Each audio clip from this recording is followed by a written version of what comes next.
Ծխի մեջ կորած քաղաք, վտանգավոր արտանետումներից խեղդվող քաղաքացիներ եւ բնականաբար նորից անմեղ իշխանազավթ ռեժիմ։ Դե իրենք ինչպես միշտ ոչինչում մեղավոր չեն։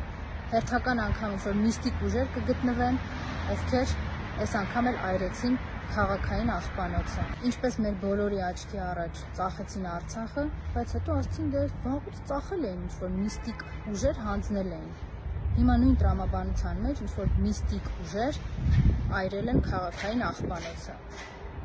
Էլի իհարկե իշխանազավթ ռեժիմը մեղավոր չի։ Իրենք ոչ վատ կառավարման համար են մեղավոր, ոչ երկիրը ծախելու մեջ են մեղավոր, բոլորս մեղավոր ենք իհարկե բացի իրենցից։ Ու արդեն գիտեմ թե ինչ է լինելու, որովհետև հերթական անգամ քնչական եւ մեղադրական վարկածներն արդեն կան։ Կգտնեն ուղղակի մեկին ու վրա կբարթեն հիմա այս աղբանոցի այրման մեղքը։ Ինչպես միշտ իշխանազավթ ռեժիմը դուրս կգա անմեղ ու անօգնական։